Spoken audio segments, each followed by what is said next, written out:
सर्व अच्युत गोत्रीय बंधू आणि भगिनी, त्याचप्रमाणे साधू संतांना दंडोत प्रणाम. सर्वज्ञ श्रीचक्रप्रभूंनी या सृष्टीवरती अवतार घेतल्यानंतर जीवाच्या हिताकारणे, भल्याकारणे, अयोग्य जीवाला योग्य करण्यासाठी व ज्ञानाला व प्रेमाला पात्र करण्यासाठी ज्या अनंत लीळा परमेश्वरांनी केल्या, त्या अनंत लीळांमधून आपल्याला परमेश्वराने जो समज, जाणीव, बोध करून दिलेला आहे, तो समज, जाणीव, बोध आपल्या जीवनात उतरून आपण परमेश्वराला प्राप्त करण्याचा प्रयत्न करत आहोत. परमेश्वर खडकळीला आहे आणि खडकळीला असताना अनेक सद्भक्त आता परमेश्वराच्या सन्निधानात आहे आणि या सन्निधानात असताना प्रसंग अनुरूप परमेश्वर तत्त्वज्ञान सांगताय, त्यांना जाणीव करून देत आहे. बोधानंतरचे जे त्यांच्या चिकित्सा आहे, प्रश्न आहे, त्या चिकित्सा प्रश्न प्रमाणबद्ध त्यांना सांगून एक प्रकारे परमेश्वराने जो साधक आहे तो कसा असावा याचं ट्रेनिंगच अप्रत्यक्षरित्या या सद्भक्तांना दिलेलं आहे आणि तेच आपण आपल्या जीवनात उतरून परमेश्वराला आपण प्राप्त करू शकतो. याची जाणीव आपल्याला झाली पाहिजे. या जाणीवेतूनच परमेश्वर प्राप्तीच्या उद्देशाने आपण उठलो पाहिजे. त्यांना जो परमेश्वराने समज, जाणीव, बोध करून दिलेला आहे ती आपल्या जीवनात उतरवून तोच रस्ता आपल्याला परमेश्वरापर्यंत घेऊन जाईल. ही जर समर्थवादावरची निष्ठा आपली निर्माण झाली तर नक्कीच आपल्याला परमेश्वर होईल. एकदा असंच नाथोबांनी देवाला विचारलं का जी स्मशानातलं वस्त्र महात्म्यांनी घ्यावं की नाही, ते चालतं की नाही. अर्थात आपल्या मनामध्ये किंवा कोणाच्या मनामध्ये एक नैसर्गिक विचार असतो की स्मशान म्हणजे अपवित्र ठिकाण आणि त्यातली वस्तू ही सुद्धा अपवित्रच, त्यामुळे ते घ्यावं की नाही ही एक मानसिकता आपोआपच येते आणि आपल्या मनामध्ये सुद्धा ह्या गोष्टी येत असतात. परमेश्वराने जो विकल्प आहे आपल्या मनातला पवित्र अपवित्रतेचा, शुद्ध अशुद्धतेचा, तो या लीळेतून काढलेला आहे. आणि नाथोबांच्या मनामध्ये तीच भावना होती की आपल्याला जर कपडा लागला आणि एखाद्या स्मशानात जर पडलेला असेल तर तो कपडा आपण घ्यावं की नाही. कारण कधीतरी भिक्षेला जाताना त्यांनी एखादा असा कपडा बघितला असेल, परंतु मनात भावना आली असेल की आपण घ्यावं की नाही, अजून देवाला आपण विचारलेलं नाही आणि हा तर अपवित्र आहे, अशुद्ध आहे आणि म्हणून देवाला त्यांनी प्रश्न केला. देव म्हणतात हो चालेल. सर्वज्ञांनी ते मान्य केलं आणि मग नाथोबा सहजच पुटपुटले मनातल्या मनात किंवा आपल्या थोड्याशा कमी आवाजामध्ये, जी आजपासून असंच करू. अजून काय म्हटले, कपड्याचीच गोष्ट असेल तर स्मशानात पडलेलंच असतं, इथून पुढं आता स्मशानातलंच वस्त्र आम्ही घेऊ आणि जी वस्त्राची जी अडीअडचण आहे ती आमची दूर झाली. अशा पद्धतीने त्यांच्या मनामध्ये एक भावना निर्माण झाली. ते पुटपुटले. यावर सर्वज्ञ म्हणतात मसनीचे वस्त्र घेपे, म्हणजे मसनीचे वस्त्र घ्यायला आता तुम्ही मान्य केलं, मी तुम्हाला मान्य केलं, तुमच्या मनातला विकल्प फिटला आणि तुम्ही आता घेणार असं निश्चय पण केला, पण तुम्ही त्याशीची वाट पाहाल, तुम्ही त्याचीच वाट पाहाल म्हटले. जे कौन एको मरोका मरोका तर कौन एका हात चारी सुडा मागीचे. तुम्ही तुमच्या कपड्याची गरज भागवण्यासाठी कोणी मरणाची तुम्ही वाट पाहाल, कोणीतरी मरल, ते मेल्यानंतर मला कपडा भेटल, मग तो कपडा मी घेईन, अशी भावना तुमच्या मनामध्ये निर्माण होईल. तर असं न करता जर तुम्हाला गरज असेल तर कोणाकडून 2 सुडा 2 हात मागून घ्यावं, परंतु अशी कोणाच्या मरणाची वाट पाहू नये. जो मनातला जो विकल्प आहे, जी लालसा आहे, जी परमेश्वराची या जीवामध्ये असलेली जी अभिलाषा आहे आणि स्वतःच्या स्वार्थासाठी हा काय विचार करू शकतो, ही प्रवृत्ती काय असते जीवाची, ही परमेश्वर आपल्याला सांगतात की आपल्या स्वतःच्या स्वार्थासाठी ते मिळवण्यासाठी आपण कोणाच्या मरणाची वाट पाहू. आणि म्हणून देव नाथोबांच्या माध्यमातून आपल्यालाही सांगतात आणि नाथोबाला सांगतात की असं करू नये, कोणाच्या मरणाची वाट पाहाल तुम्ही. त्यामुळं तेच न करता जर गरज असेल तर कोणाकडून तरी 2-4 सुडा, म्हणजे अर्थात 2-4 हाताचा जो कपडा आहे तो मागून घ्यावा म्हटले. मग त्याची मग तुम्हाला जे पाहिजे असेल ते जोळी आहे, पाणी शोधन आहे, कौपीन आहे, ते आपल्याला लागेल ते आपण त्याचं करावं, परंतु असं कोणाच्या मरणाची वाट पाहू नये. परंतु जाता जाता नैसर्गिकरित्या स्मशान दिसलं, स्मशानामध्ये कपडा पडलेला असला तर तो अपवित्र आहे किंवा तो अशुद्ध आहे, तो कसा घ्यावा ही मनाची भावना आहे किंवा विकल्प आहे, तो मात्र काढून टाकावा. कपडा हा कपडा असतो, ही भावना, एक वृत्ती, एक दृष्टी आपली निर्माण झाली पाहिजे. आणि त्या कपड्याकडं कपडा म्हणून जर आपण बघितलं तर त्यातली जी विकल्प आहे आपल्या मनातला तो निघून जाईल. म्हणजे अर्थात महानुभावांनी मग फक्त स्मशानातलाच कपडा वापरावा असं त्याचा अर्थ होत नाही. कारण असंच मी एकदा सत्संगाला गेलो होतो आणि मला कोणी वासनिकांनी विचारलं की बाबा आपण जे कपडे वापरतात महानुभाव संप्रदायातले तर ते काही स्मशानातले असतात. म्हणले तुला कोणी सांगितलं? म्हणे देवाने सांगितलं स्मशानातला कपडा घ्यायला हरकत नाही. मग त्याला त्यातलं मर्म मी सांगितलं की अरे फक्त आपल्या मनातला जो विकल्प आहे तो विकल्प निघून जावा, कपड्याला कपडा म्हणूनच बघावं, त्या दृष्टीने आपण बघावं. आणि जर असं कधी गरज पडली किंवा जर जाता जाता नैसर्गिकरित्या जर तो कपडा पडलेला असेल, रस्त्यावर पडलेला असेल किंवा स्मशानात पडलेला असेल तर तो कपडा तुम्ही घेऊ शकता असं देवाने सांगितलं. याचा अर्थ स्मशानातलेच कपडे वापरायचे असं होत नाही. त्याच्यामुळं मनामध्ये पूर्णपणे प्रसंग समजून न घेता, त्यातलं मर्म समजून न घेता जर नुसतं सूत्रच आपण ऐकलं किंवा कधीतरी वाचलं, कुणीतरी सांगितलं तर त्याचा वेगळा अर्थ आपण घेत असतो. आणि तो अर्थाचा अनर्थ करून अन्यथा ज्ञान आपल्या डोक्यात जर घुसलं तर खूप मोठा अविधी घडू शकतो. आणि म्हणून ते समजून घेणं अत्यंत महत्त्वाचं आहे. ज्याला बोध झाला आहे त्याला समजेल, तो समजून घेईल. पण ज्यांना बोधच नाही आहे त्यांच्या हातात जर लीळाचरित्र पडलं किंवा सूत्रपाठ पडलं, आज जगामध्ये ह्या ज्या गोष्टी आहे सर्व विकत भेटतात. आणि इतर साहित्यिक जे लोक आहे, इतर धर्मीय जे लोक आहे त्यांना तेच अन्यथा ज्ञान आणि कन्फ्युजन होत असतं.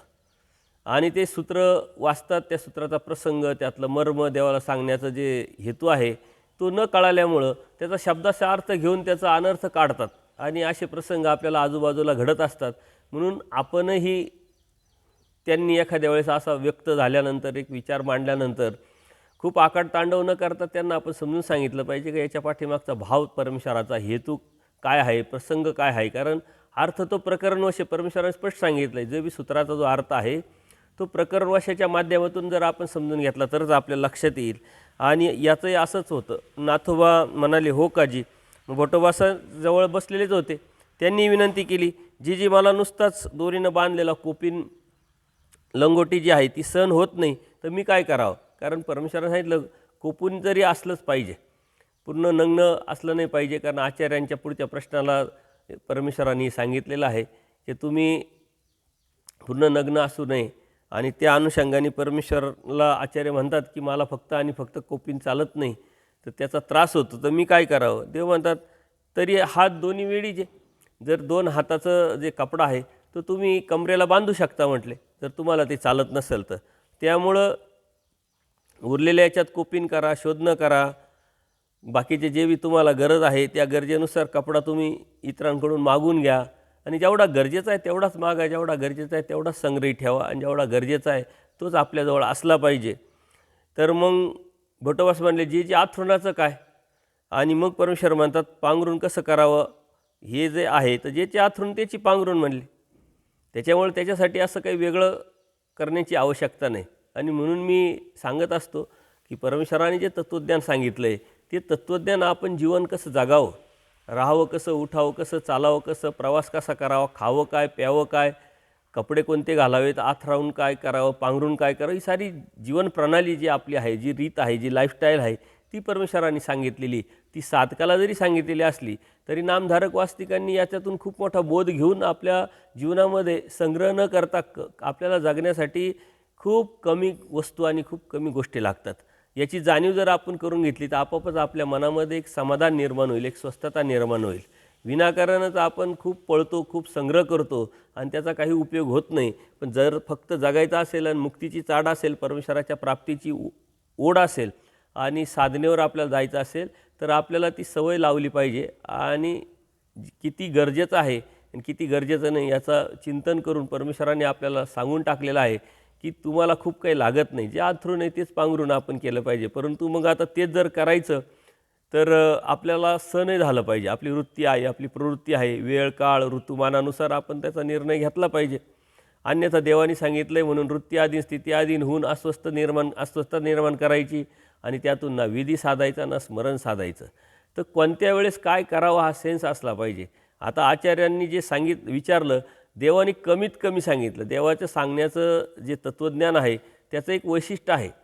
परमेश्वर अत्यंत कमीत कमी सांगतात, जास्तीत जास्त सांगतात.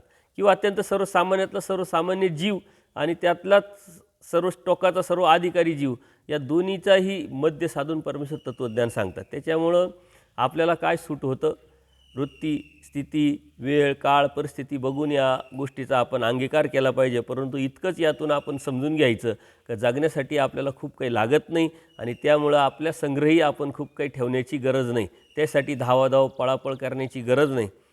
त्यानंतर इंद्रभट राजधानीला देवगिरीला गेलेले होते. त्यांना तिथंच काही खरूज झाली, आजार झाला, रोग झाला. मग ते गावाला आले त्यांच्या, आणि त्यांच्या गावाला गेल्यानंतर तिथं तेल पाणी केलं, औषध पाणी केलं, पण ते काही बरं होईना.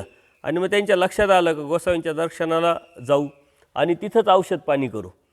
देवाच्या सन्निधानात जर गेलो तर आपण बरोबर नीट होऊ, अशी एक भावना, एक श्रद्धा, त्यांची निष्ठा होती. आणि त्यानंतर मग सर्वज्ञांच्या दर्शनाला ते खडकुलीला येतात. खडकुलीला आल्यानंतर भेट झाली, पान सुपाऱ्या आसनावर ठेवल्या, दंडोत घातली, चरणावर मस्तक टेकवलं आणि सन्निधानातच औषध पाणी केलं. आल्यानंतर देवाला त्यांनी सांगितलं नाही की मला खरूज झाली, काहीतरी औषध द्या, काही पाणी द्या, काही काय आहे. फक्त एक निष्ठा आहे, भाव आहे, देवाच्या सन्निधानात आलो तर आपण बरं होऊ. तो भाव असल्यामुळं त्यांनी कोणत्या प्रकारे सांगितलं नाही, ते सन्निधानात राहायला लागले. आपल्यालासुद्धा आता परमेश्वरांनी सन्निधान दिलेलं आहे, वचनरूपी गोविंदाचं सन्निधान. आपण आज्ञाप्रती पालन केलं, आपण आचारावर असलो, आपण परीवर असलो, परमेश्वराने सांगितले आता तो सिद्धांताची कोणत्या प्रकारची तडजोड न करता, कॉम्प्रोमाइज न करता त्यावरती आपण राहण्याचा प्रयत्न केला तर आपण सन्निधानात आहे. आणि सन्निधान असल्यामुळं आपल्याला जे बी आहे त्याचा कोणत्या प्रकारचा त्रास होणार नाही. ते सहन केलं तर आपोआपच ते निघून जाईल. ही आपली भावना, ही आपली निष्ठा असली पाहिजे. त्या भावनेने, त्या निष्ठेने, याचा अर्थ मग आपण काहीच करायचं नाही, औषध पाणी असं होत नाही. 2 दिवस 3 दिवस आपल्या शरीराची प्रक्रिया अशी आहे, सायन्स असा सांगतं आहे की आपल्या शरीरामध्ये या साऱ्या गोष्टीची व्यवस्था केलेली आहे. परमेश्वर कृपेने आपण जर ते समजून घेतलं तर लक्षात येईल कोणताही आजार आल्यानंतर शरीरामध्येच तो बरा करण्याची एक प्रक्रिया तयार होऊन जाते. 2 दिवस 3 दिवसामध्ये ती नीट होत जाते. परंतु जर नाही झालं तर आपण नक्की औषध पाणी केलं पाहिजे. एके दिवशी असं सर्वज्ञाचा सकाळचा पूजाअवस्था झालेला होता आणि बाहेरच्या ओसरीत दक्षिण दिशेला परमेश्वर आसन करून बसलेले होते. आणि त्याच वेळेस इंद्रभट अंग धुवून, अंगाला तेल लावून, जे बी औषध पाणी करून ते गुंफेच्या समोरील खडकावर बसून सकाळच्या कोवळ्या उन्हामध्ये बसलेले होते, अंग शेकत.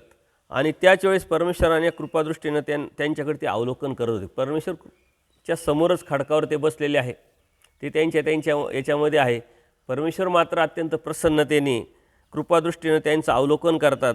आणि परमेश्वर अचानक बाईसांना सांगतात, बाई, परमेश्वरापुराहून श्रीप्रभू बाबांकडून जे वस्त्र आणलं आहे ते घेऊन या म्हटले. आता शेजारी आचार्य आहे, बाईसा आहे, त्यांना आश्चर्य वाटतंय. आणि आचार्यांनी मात्र ती गोष्ट ओळखली. बाईसांनी वस्त्र आणून श्रीकारांना दिल्यानंतर सर्वज्ञांनी ते दोन्ही श्रीकारात घेतलं आणि इंद्रभटाकडं अत्यंत प्रसन्नतेने परमेश्वर कृपादृष्टीने पाहत आहे. आता बाईसांनी बटोबासांनी एकाच वेळी विचारलं, कारण दोघांच्या मनात अचानक तो विचार आला. आणि देवाला ते म्हणतात, जी काय पाहत आहे बाबा तुम्ही? आणि मग सर्वज्ञ म्हणले, आहे काहीतरी म्हटले. म्हणजे त्यांची जी परमेश्वराची जी प्रवृत्ती आहे ती प्रवृत्ती त्यांच्या लक्षात येते. आणि मग जी काय इंद्रियाला पाहत आहे का? आचार्य म्हणतात, इंद्रिय भटाला तुम्ही पाहत आहे का? आता ऑलरेडी परमेश्वर इंद्रिय भटाकडेच पाहत होते, इंद्रिय भटांचं काही लक्ष नाही. ती त्यांच्या तंद्रीत अंग शेकत बसलेले ते उन्हामध्ये खडकावरती. आणि मग सर्व म्हणले, होय, अजून काय म्हणले? मग इंद्रिय भटालाच पाहतो आणि समोर तर तेच आहे म्हणले, दुसरं काय पाहणार? अशा पद्धतीने देवाने सांगितल्यानंतर आचार्यांच्या मनामध्ये ती देवाच्या मनातली जी प्रवृत्ती ती आचार्यांनी अप्रत्यक्षरित्या ओळखली. आणि आचार्य म्हणतात, जी तर काय इंद्रियाला फुटाप्रसाद दान देणार आहे का? काय अशी इच्छा आहे का तुमची?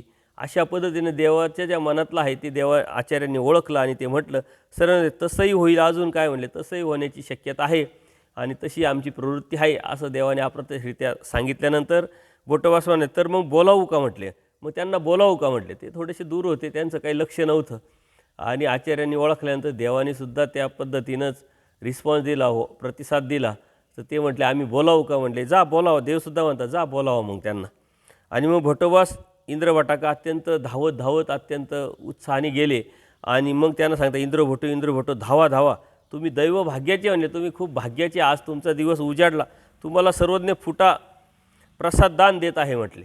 अशा पद्धतीनं आचार्यांनी इंद्रभटाला जेव्हा सांगितलं तर इंद्रभटालासुद्धा अत्यानंद होऊन तेही धावतच देवासमोर आले.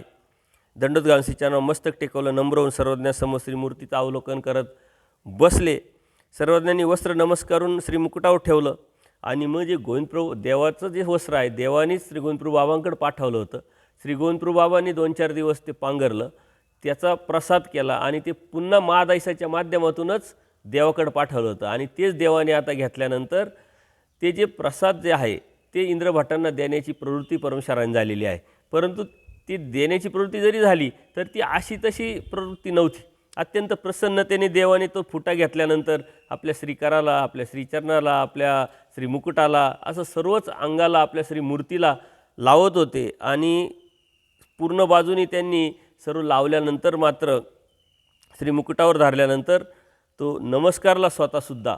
आणि मग इंद्रभटांकडे प्रसन्नतेनं ते पाहत म्हटले, प्रसन्न दृष्टीने इंद्रभटाचं अवलोकन केलं आणि मग फुटा दाखवत म्हणले, इंद्रिया, हे वस्त्र कैसे ऐसे जाना, हे वस्त्र काय आहे हे तुम्ही जाणता का फक्त वस्त्र म्हणून बघताय? अशा पद्धतीने नाही, जी माहिती नाही गोसाव्यांनीच सांगावं. आता इंद्रभट अत्यंत नम्र होऊन देवाला म्हणतात, आम्ही तर काही आम्ही तर काही जाणत नाही म्हटले देवा, परंतु तुम्ही सांगितलं तर आम्हाला जाणवेल, आम्हाला समजेल, कळेल, तर तुम्हीच आम्हाला सांगावं.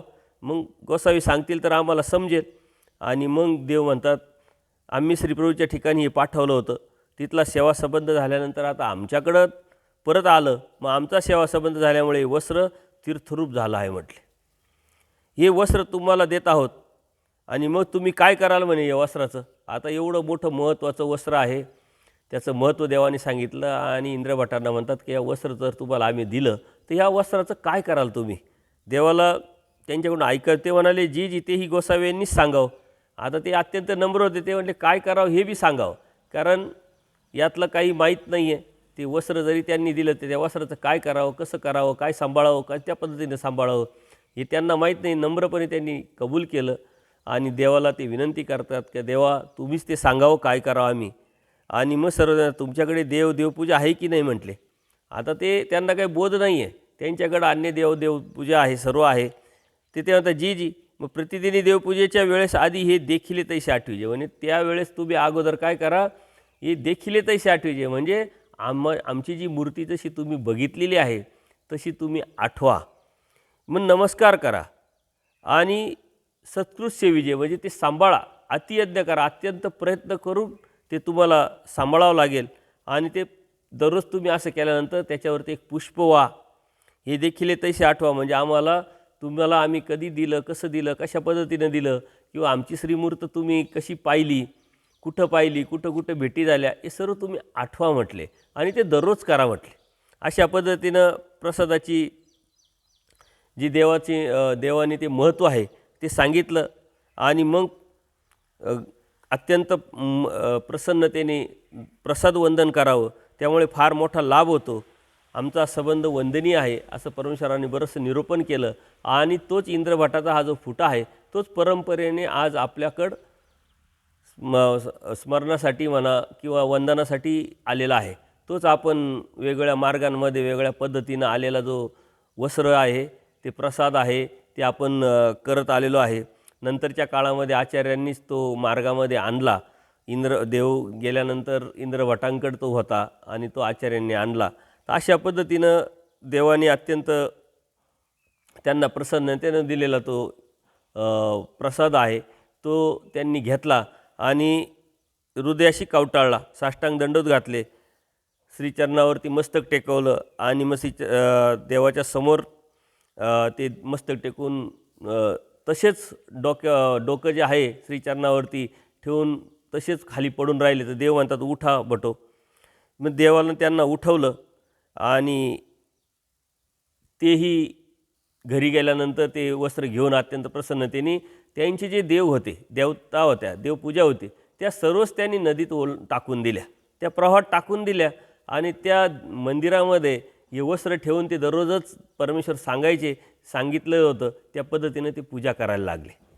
आणि नंतर तीच देवपूजा, तीच तो प्रसाद वंदन आहे ते आपल्या मार्गामध्ये परंपरेने आलेलं आहे.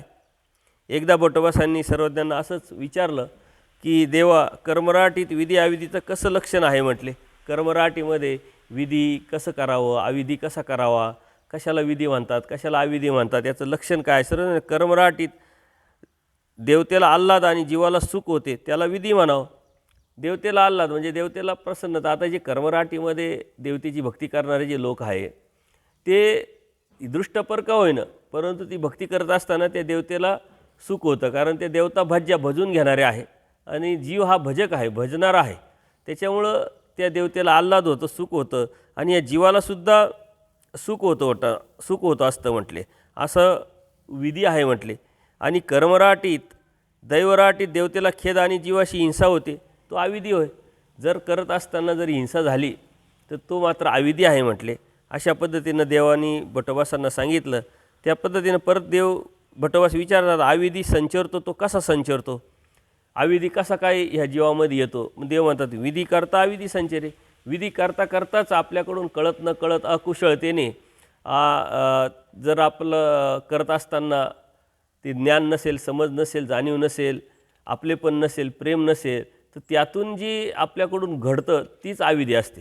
करायला जातो आपण विधी, परंतु तो अविधी घडतो. म्हणून आचार परमेश्वराने जे नाकारलेलं आहे ते समजून उमजून घेऊन आपण जर ते केलं तरच आपल्याला लक्षात येईल का विधी काय आणि अविधी काय. तर विधी जे आहे आपल्या डोक्यामध्ये अत्यंत घुसलेलं आहे. विधी म्हणजे परमेश्वराची भक्ती करत असताना आपण हेच केलं पाहिजे, तेच केलं पाहिजे, असा त्याला आपण विधी समजतो आहे. परंतु विधी हा एक संस्कार आहे. एखादा जीव आल्यानंतर आपण त्याचा जसं आदर करतो, उठतो, त्याला जवळ बोलवतो, त्याला बसायला लावतो, हा एक विधी आहे.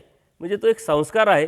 त्याच्यामुळे ते करत असताना आपल्याकडून जर अकुशळता झाली, आपल्या मनामध्ये भावना नसताना विनाकारण फक्त करायचं म्हणून केलं तर तो अविधी असतो. ती अयोग्यता आपल्याला जोडलेली असते. त्याच्यामुळं आपण विधीच्या आता पुढे येणार आहे तत्त्वज्ञानामध्ये परमेश्वर वेळोवेळी या गोष्टी सांगणारच आहे की विधी म्हणजे काय आणि विधीनं काय होतं आणि विधीच्या आपण किती आहारी गेलो पाहिजे, किती दास झालो पाहिजे. तर विधीतून बाहेर पडून आपण परमेश्वराची भक्ती करत असताना परमेश्वराला जाणल्यानंतर परमेश्वराने जो आचार सांगितलेला आहे तो आचार पाळणं म्हणजे विधी आहे. बाकी विधी दुसरा असा काही वेगळा नाही आहे. आणि मग परमेश्वराने ते सांगितल्यानंतर भटोबासांना ते लक्षात आलं. काही लक्षात नाही आलं तर भटोबास पुन्हा विचारतात की जी तो कसा संचरतो, विधीने अविधी संचरतो हे तुम्ही सांगितलं, परंतु तो संचरतो कसा, येतो कसा. आणि मग देवानी राजशुद्ध यज्ञात म्हणजे द्वापारयुगाची जी कथा आहे ती सांगितली की जीवाला आल्हाद आणि एखादा खेद झाला म्हणले. राजशुद्ध यज्ञामध्ये जेवी केलं तर ते त्यातून एखाद्या जीवाला सुख झालं, एखाद्या जीवाची हिंसा झाल्यामुळे त्याला दुःख झालं. अशा पद्धतीने एकाच वेळेस दोन्ही गोष्टी होतात, सुख आणि एकाची हिंसा झाली. त्या पद्धतीनं विधी आणि अविधी समजावं म्हटले. कारण विधी करता करता अविधी होणं म्हणजे विधी करता करता कोणाला तरी दुःख होणं, कोणाला तरी हिंसा होणं, कोणाचं तरी मन दुखणं, अंतकरण दुखणं, पोळणं, त्यांची आवड नसताना आपण ते केलं तर आपण करायला गेलेले विधी, परंतु तो अविधी घडत असतो. म्हणून ह्या ज्या गोष्टी आहे अत्यंत सूक्ष्मपणे आपण लक्षात घेतल्या पाहिजे. देवाने त्याच्यासाठीच अनेक तत्त्वज्ञान सांगितलं, आग्रह परिग्रह न व्हावा. आता आग्रह परिग्रह न व्हावा म्हटल्यानंतर एखादे साधक आहे त्यांना आपण खूप आग्रह केला नाही पाहिजे. त्यांचा एक निग्रह असतो, त्यांचा नियम असतो, त्यांचा काही संकल्प असतो, त्यांचं पथ्य असतं. यदाकदा त्यांच्या शारीरिक व्याधीमुळं त्यांना ते घेणं नसतं, तरी जर आपण जबरदस्ती केली, नाही नाही बाबा आम्हाला काहीतरी घडलंच पाहिजे आणि तुम्ही घ्याच, एवढ्या वेळेस घ्यात, पुढच्या वेळेस देणारच नाही, अशा पद्धतीने जबरदस्ती केली आणि त्यांचं मन अप्रत्यक्षरित्या ते काही बोलून दाखवत नाही, परंतु मनामध्ये खटू होतं काय हे किती अज्ञान आहे, आपण नाही म्हणतोय तरी. हा विधी करता करता अविधी घडत असतो. त्याच्यामुळे ह्या ज्या गोष्टी आहे ह्या सूक्ष्मपणे आपण पाहिल्या पाहिजे. आणि त्याच्यासाठी विधी करायची जरी असेल तर त्याच्यासाठी सुद्धा ज्ञानच अत्यावश्यक आहे. पण ज्ञानाव्यतिरिक्त विधी करणारे आपण जर आजूबाजूला आपण जर बघितलं तर आपल्या लक्षात येईल का नामधारक वासनिक विधीच्या इतक्या अधीन झालेले आहे, परंतु त्यांना कोणत्या प्रकारचं समज नाही, ज्ञान नाही, जाणीव नाही. आणि त्यामुळं ते धर्म जोडता असताना कितीतरी अधर्मही जोडत आहे, विधी करता असताना कितीतरी अविधी बी जोडत असतात. त्याच्यामुळं कोणतीही गोष्ट करताना ज्ञानयुक्त केली पाहिजे, समजून घेतली पाहिजे. अन्यथा आपल्याला माहीत नाही तर आपण समजून घेऊन मार्गदर्शन घेऊनच ती गोष्ट केली पाहिजे, अन्यथा करण्याला काहीच अर्थ होत नाही. असंच एके दिवशी सर्वजण सकाळचा पूजा अवसर झालेला आहे. श्रीमूर्तीवर पूजनाचे जे पूजन केलेलं आहे, पूजा अवसर झालेला आहे, ते तसंच आहे. सर्वजण तशाच सपूजित अवस्थेत भक्तजनासहित नदीच्या समोरच्या खडकावर गमन केलेलं आहे. आणि देवाची आता एक काहीतरी वेगळीच प्रवृत्ती आहे. आणि ह्या अयोग्य जीवाला योग्य करण्यासाठी परमेश्वर जे अनंत लीळा करतात, त्या अनंत लीळेतून जो भाव आहे, जो मर्म आहे, जो हेतू आहे तो आपण समजून घेतला तर आपल्याला लक्षात येईल. भटोबास मात्र कोणत्या तरी सेवेसाठी गावात गेलेले होते, भटोबास मात्र नव्हते. आणि सर्वच भक्तजन मात्र परमेश्वराच्या सन्निधानासमोरच होते. आता देवाला अचानक एक प्रवृत्ती निर्माण झाली आणि भक्तजनांना सर्व देव म्हणतात तुम्ही सर्वांनी मिळून इथे एक पूल बांधा म्हटले. पूल बांधला तर आमच्या प्रवृत्तीला तुम्ही पात्र व्हाल, मग आम्ही पलीकडे जाऊ म्हटले. असं देवाने सांगितल्यानंतर आता हे भक्तजन, तो सांडवा जो आहे ती खोल होता, पाणी भरपूर होतं आणि सर्वांनाच मनामध्ये एक शंका निर्माण झाली, एक भीती निर्माण झाली. तेवढी निष्ठा नाही, तेवढा बोध नाही, तेवढी परिपक्वता नाही. त्यामुळे त्या जे आमच्याकडून इथे पूल बांधला जाणार नाही म्हटले. हे फार खोल पाणी आहे, कसं काय आम्ही बांधणार, पाय जमिनीला लागत नाही, इथे पूल कशाने बांधला जाणार म्हटले. तर अशा पद्धतीने त्यांनी शंका व्यक्त केली आणि त्यांनी डायरेक्टच देवाला अप्रत्यक्षरित्या नकार दिला का आम्ही ते बांधू शकत नाही. तरी देवाने त्यांना 2 वेळा नाही 3 वेळा सांगितलं, तिन्ही वेळेस त्यांनी तो नकारच दिला. त्यानंतर मग देव उदास झाले आणि रागावून ते म्हणतात बांधवत जर नसेल तर तुम्ही सगळे इथून निघून जा म्हटले. आता भक्तजन ही प्रवृत्ती आहे जीवाची, ही जीवाची प्रवृत्ती यातून आपल्याला लक्षात येते. ते म्हणतात हा बांधला तर येणार नाही, परंतु इथून जायला सांगतात ते आमच्याच्याने होईल म्हटले आणि अशा पद्धतीने निघून जातात. निघून गेल्यानंतर सगळे सर्वज्ञांच्या समोर दृष्टी आड होतात, पलीकडच्या संगमेश्वराच्या देवळात थांबतात. तोपर्यंत आता पलीकडून आचार्य जे व्यापाराला गेलेले ते येतात आणि येताना त्यांनी पाहिलं का सारे भक्तजन या काही एकीकडं सगळीकडं गोळा करून उभे आहे, काही बसलेले आहे आणि देव तिकडंच एकटेच आहे. त्यामुळे भट्टबसा आले, त्यांनी सर्व उभे असलेले पाहिले. भट्टबसा हे काय, तुम्ही इथं सर्व कसे काय म्हटले, एकाच वेळेस असं कधी होऊ शकत नाही, सारे एकाच वेळेस सर्व कसे काय इकडं. तर मग भक्तजनांनी काय करावं नाग द्या म्हटले. देव अथांग पाण्यात पूल बांधायला म्हणतात म्हटले आणि आम्ही म्हणालो तिथे पूल कसा काय बांधला जाईल. तेव्हा देव म्हणाले जर बांधवत नाही तर तुम्ही सगळे इथून निघून जा म्हटले. देव उदास झाले.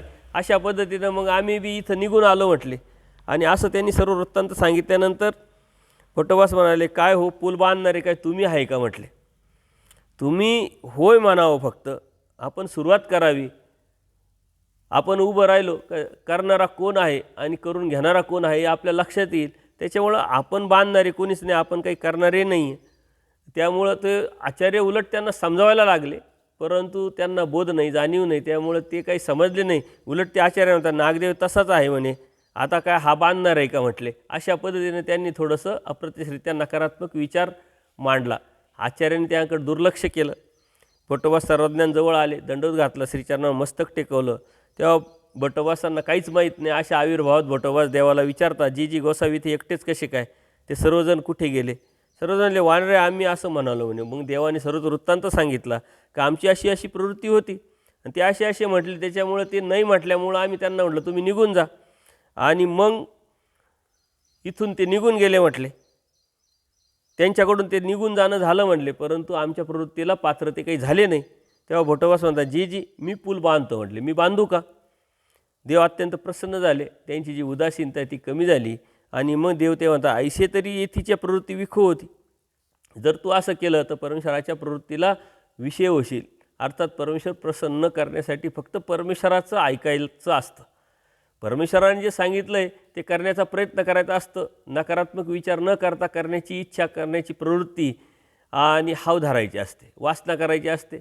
आपण एकदा करायला सुरुवात केलं का परमेश्वर आपल्याला आपोआपच सहाय्य करतात. पण आपण अगोदरच हे होईल का, ते होईल का, नकारात्मक विचार जर करायला लागलो तर मात्र परमेश्वराचं सहाय्य होणार नाही आणि परमेश्वर उदास पण होतात. म्हणून आपल्याला फक्त उभं राहायचं आहे.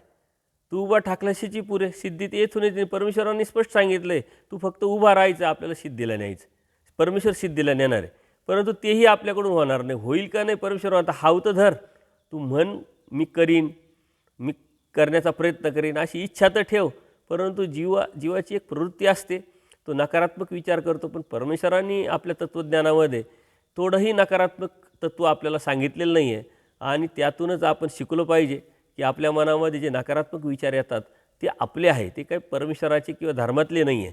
धर्मातला विचार म्हणजे पॉझिटिव्ह विचार करणं, होकारात्मक विचार करणं, जे कोणालाही जमणार नाही ते आपण करण्याची इच्छा ठेवणं, वासना ठेवणं. मग देव सहाय्य करतं. अशा पद्धतीनं आचार्य एकटेच आता पुलाखाली काही दगड भोटोबास गोळा करू लागले. त्याबरोबर सर्वज्ञांचं औदास्य थोडंसं नाहीसं झालं. श्रीमुख प्रसन्न झालेलं पाहिल्यानंतर आचार्यांनी कामाला सुरुवात केलेली आहे. दगड गोळा करणं, तिथं पाण्याजवळ नेऊन ठेवणं आणि देव प्रसन्न झाल्याचं पाहून अचानक आचार्यांनी लक्षात आलं आणि आचार्य तिथं जाऊन परत देवाला विनंती करतात की देवा मी मदतीसाठी त्यांनाही बोलावू का. तर देव म्हणतात येत असतील तर बोलावं म्हटले, काही हरकत नाही. आणि मग भटोबास त्यांच्याजवळ गेले. भटोबास म्हणतात, मी पूल बांधेन, तुम्ही मला मदत करू लागा. तर तुम्ही येत असाल तर चला म्हटले. सर्वज्ञांना मी विचारलं आहे, सर्वज्ञ म्हटले तुम्ही ते येत असतील तर तुम्ही मदतीला घेऊ शकता. अशा पद्धतीनं सर्वजण परत आले. सर्वजण दंडोत घातले आणि पूल बांधायला सुरुवात केली. आता भटोबासांनी स्पष्ट सांगितलं की मी एकटा दगड आणतो, तुम्ही बांधा, किंवा तुम्ही सर्व दगड आणा, मी एकटा बांधतो, काय कराल तुम्ही सांगा म्हटले, काम ठरवून घ्या. अशा पद्धतीनं त्यांनी आचार्यांनी त्यांना सांगितल्यानंतर त्यांनी विचार केला की आपल्याच्यानी तर असंही बांधता येणार नाही, म्हणून तर आपण गेलो होतो. तर आचार्यांनी ते सांगितलं, आम्ही दगड आणून देतो, तू बांध म्हटले. आचार्य म्हटले ठीक आहे, आणा दगड. अशा पद्धतीनं ते पूल बांधण्यासाठी आचार्य तयार झाले. ते दगड आणून द्यायचे आणि भटोबासांनी ते मान्य केल्यानंतर तेही दगडं लावत लावत पूल बांधायला सुरुवात केली. आता भटोबासांना ते द्यायचे त्या पद्धतीनं आचार्य ते पूल एक एक दगड एक एक त्या पाण्यामध्ये बुडकी मारून डुबकी मारून ठेवत ते बांधकाम चालू असतानाच एक पायरी झाली. त्या पायरी बांधतानासुद्धा ते पाणी खोलवर असल्यामुळे त्यांना खाली जायचं. देव अत्यंत प्रसन्नतेने आचार्यांकडे बघताय, सर्व भक्तांकडे बघताय आणि भटोबासांना त्याचं खूप कष्ट लागायचं. आता हे कष्ट हेच त्यांच्या योग्यतेचं कारण आहे, कर्मनाशाचं कारण आहे. आपल्याला थोडाफार सेवा करायची वेळ आली, व्यापार करायचा वेळ आला तरी आपलं तोंड वाकडं होतं. कर्मराटीमध्ये कितीतरी कष्ट केले राहतात, कामं केलेले राहतात, प्रपंचासाठी कितीतरी वेळ दिलेला राहतो. त्यावेळेस आपल्यामध्ये अत्यंत उत्साह असतो, आपल्यामध्ये अत्यंत तारुण्य असतं. परंतु दैवराठीचं काम आणि सेवा म्हटलं की आपल्याला लगेच अनेक प्रश्न निर्माण होतात, आपण विषय व्यवस्था करतो. ही जी भावना आहे ही परमेश्वराच्या बोधाचं लक्षण आहे. इथं आपला उत्साह असला पाहिजे आणि प्रपंचामध्ये निरुत्साह असला पाहिजे. परंतु आपलं उलटं आहे, प्रपंचामध्ये अत्यंत उत्साह असतो आणि धर्मामध्ये मात्र आपला निरुत्साह असतो. परंतु आपला बोध किती आहे, आपली विचाराची परिपक्वता, आपल्याला ज्ञानातला समज किती आहे, त्यावरती या साऱ्या गोष्टी अवलंबून आहे. आणि मग आचार्य एक एक एक एक जवळजवळ 1 प्रहर म्हणजे 3 तास काम करत होते. त्यानंतर 3ऱ्या प्रहरी एक मोठी शिळा भटोबासांसह सर्व भक्तजनांकडून देखील हालत नव्हती. त्यांना वाटलं की खूप मोठा दगड आहे, आपण जर आणला लावला तर व्यवस्थित होईल. आचार्यांनी तो दगड आणायला लावला, ती शिळा आणायला लावली, परंतु सारे भक्त लागले तरी ती हालेना. आचार्य गेले, त्यांच्याच्यानी बी हालेना. सर्वजणांच्या खडकावर दक्षिणेकडे श्रीमुख करून आसन झालेलं होतं आणि हे सर्वच ते हालेना म्हणून थांबले होते. आणि देव म्हणतात, काय हो थांबलात का म्हटले. मग भक्तजनांनी सांगितले की शिळा देवा अजिबात हालत नाही, उचलत नाही. आणि मग तिथं रानाईसा होती. आता देव म्हणतात रानाईसाला, बाई कासोटा घाला, पदर खोचा आणि बसा म्हटले. दोन्ही हात मागे टेकवा आणि दोन्ही पायांनी शिळा ढकला म्हटले. आता सर्वांनाच आश्चर्य वाटलं आणि रानाईसाला आश्चर्य वाटलं की एवढे सर्व पुरुष मंडळी त्यांच्याच्यानी ती शिळा हल्ली नाही. आता या रानाईसाच्या मनात आलं का मी एक बाई माणूस एकटी, माझ्याच्यानी शिला कशी हाळेल. आणि सर्व जे भक्तजन होते त्यांच्या मनात हाच प्रश्न निर्माण झाला. तर ती त्या देवाला म्हणते की जी यांच्याकडून ती लोटली जात नाही तर माझ्याकडून कसं काय होणार म्हटले, माझ्याकडून कशी हल्ल्या जाईल.